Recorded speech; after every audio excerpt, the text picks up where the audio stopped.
Well, hello there. My name is Amber. I hope you're enjoying a fantastic Friday afternoon. Welcome to my April Pan That Palette update. We've had a lot of rain, a lot of storms in the last couple of days, so there's finally a little bit of a break in the weather before it all starts up again, so I wanted to come on here and post where I am. But before I do, I want to offer you some encouragement because I know there have been quite a few of you that you're hitting some major brick walls mentally and emotionally towards your palettes right now.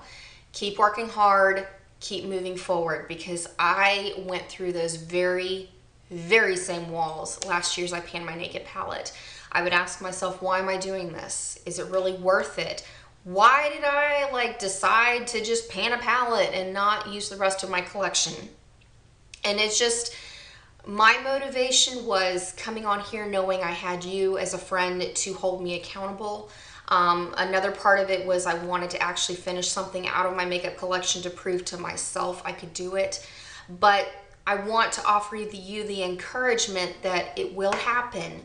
You will get through it. And if you're feeling like you're neglecting the rest of your collection, bring it in, incorporate it. Use one shade from your palette that you're panning, mix it in with all of your other makeup. I think that's one of the hurdles that you just haven't quite gotten to yet because you're not neglecting the rest of your collection as you pan your palette. You'll start seeing that you have to branch out as you run out of 3, 4, 5, 6 shades in your palette, because I know a lot of you are feeling like you're stuck. And I felt that way too. That's when I mixed in orchid shades. That's when I mixed in other colors from other palettes. Because last year I panned 20 eyeshadows. I finished 20 pans of eyeshadows, and most of them were from full size. It takes a lot of hard work, a lot of dedication, but you don't have to neglect the rest of your collection, because last year alone I was using my naked palette. Obviously, I brought out my Urban Decay 15th anniversary palette, my Too Faced Naked Eyes palette. I made huge strides in panning that one, as well as hitting pan in my anniversary palette. I also brought out my Book of Shadows 3 and my Book of Shadows 4, and like I said, panned shadows completely out of my collection. I hit pan in others, and then I completely finished my naked palette. So never, ever, ever feel like you can't incorporate the rest of your makeup, because that's what it's all about. It's all about being creative. It's all about feeling inspired, and it is all about using our stuff. So never, ever, ever feel like you are stuck and confined to that one palette, because as you finish stuff, you'll realize the whole world opens up to you, and then you're going to start seeing things maybe like I did. Maybe you're going to realize you have similar shades in other palettes. Maybe you're going to realize that you have dupes across the board at different price points. I know that was a big thing for me, is realizing I was buying the same stuff over and over and over again. Or maybe it's just you have a mental block right now that you need to get through of feeling free to use more than one palette at one time instead of just working out of one at a time. So just side note, email me if you ever have any questions or comments. Leave me comments below. I will help keep you encouraged, because I've done it. I've been there, and you can get through these walls. I promise you, and it will be so worth it. Whether you pan one palette or next year you're going to take on this challenge yet again with me, because it is so worth it, even though there are times when you just feel like hammering your head against the wall. So on that note, here's where I am with my Pro palette. I'm also panning the shade Stone out of my Mega Pro palette.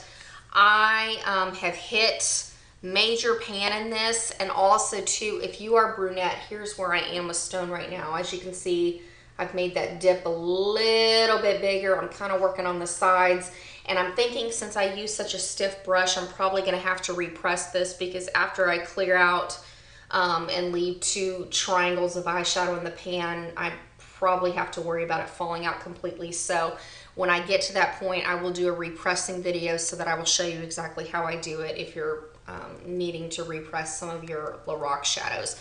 You're going to repress it the same way you would any other powder product. You're going to use isopropyl alcohol, some kind of metal tool. I personally like to boil mine before, so to make sure that they are completely sanitized. And then I go through and crush up my powder and press it back in with the alcohol. So, but like I said, when I get to that point, I will go on and show you how I redo it, because there is still going to be quite a bit of product in that pan.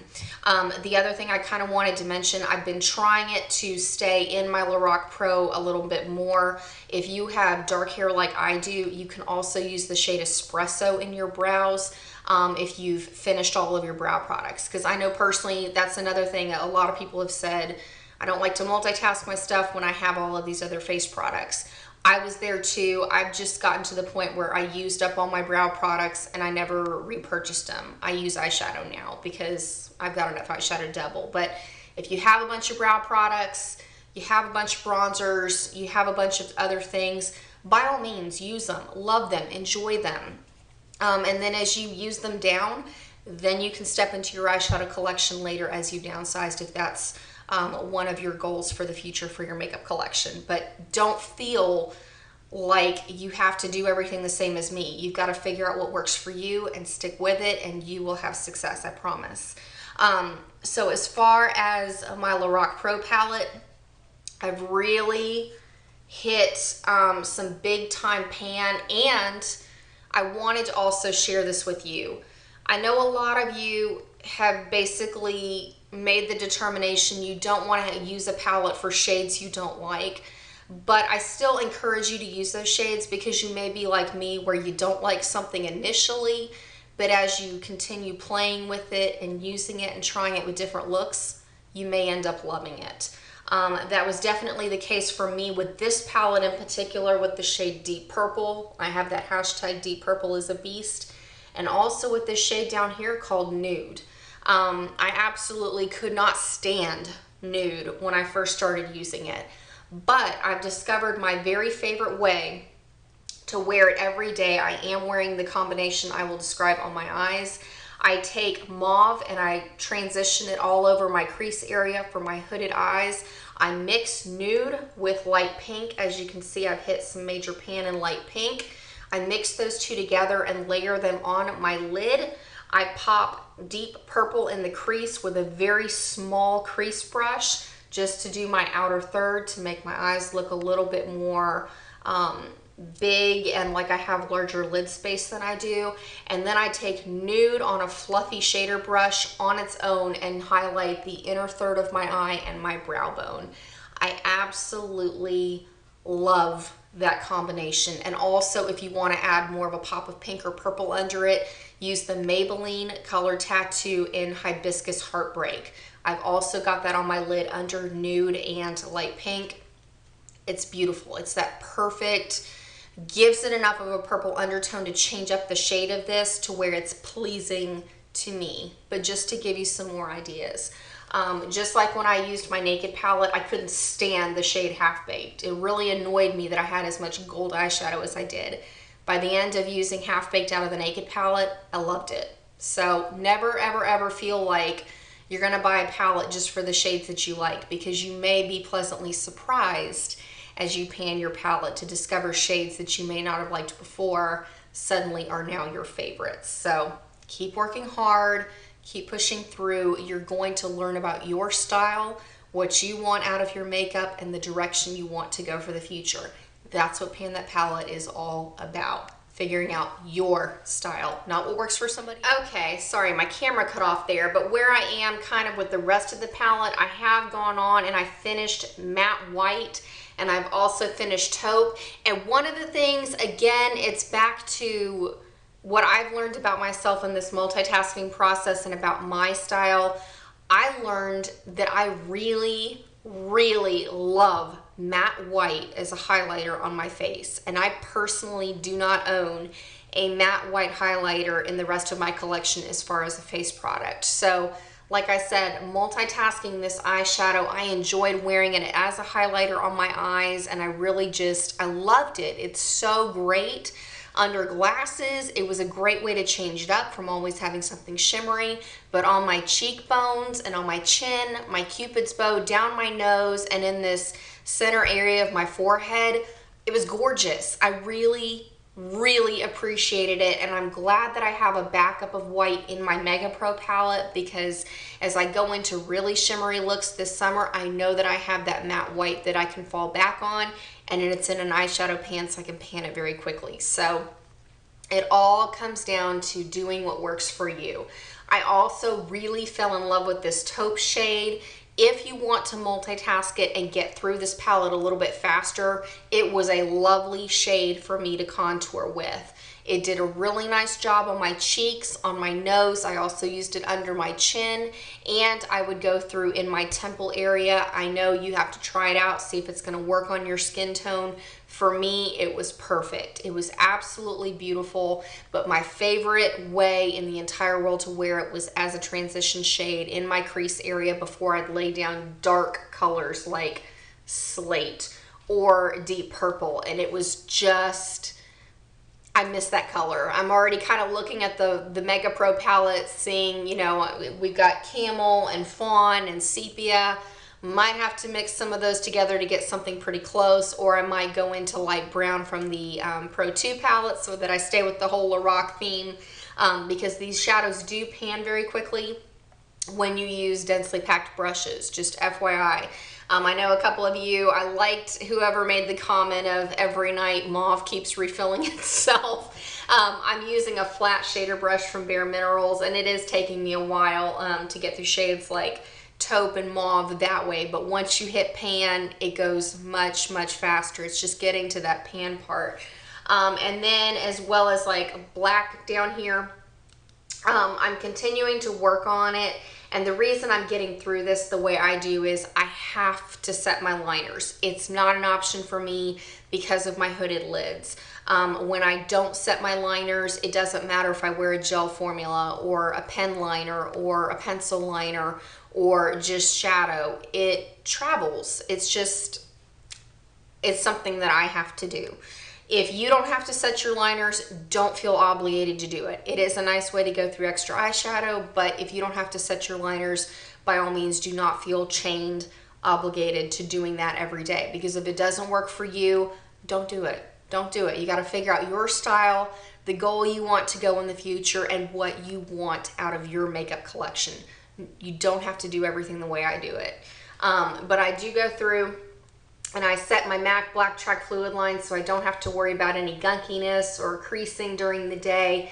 I am kind of working out of the bottom part of this pan, and just like I talked about with Stone from the Mega Pro palette, I'm probably going to have to go through and repress this because I am a little concerned since I use a stiff eyeliner brush with this. I'm worried about the eyeshadow kind of cracking and falling apart. So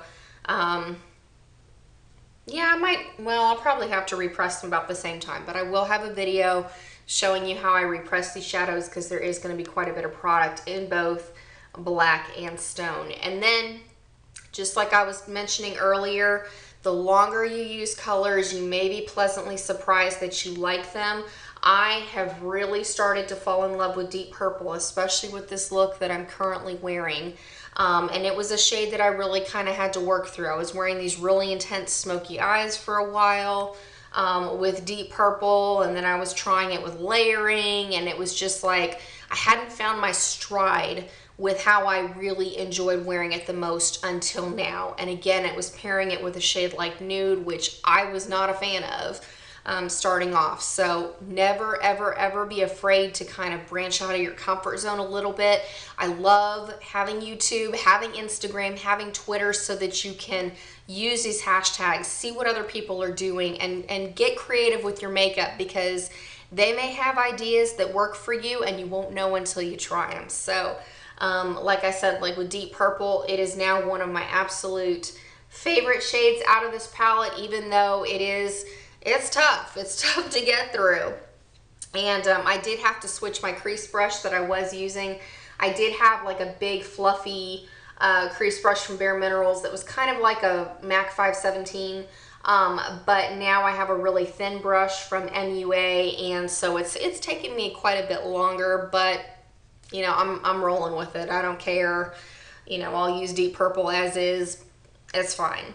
And then if you want to have an extra option as a brunette, go into espresso with a thick eyeliner brush. You can use it to fill in your brows.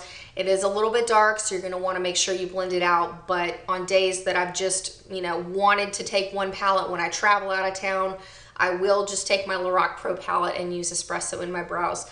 Works really well for me. So that's about it. Thank you so much for taking the time to watch this. And again, good luck. Good luck. And I wish you all the best as you pan your palettes, as you're going through your Project Pan challenges. Never be afraid to reach out, search out ideas, talk, because there are so many tips that we can share with each other to make it so much fun to get inspired to go into our makeup collections. So that's about it for now. Have a fantastic weekend, and I will see you very, very soon. Bye.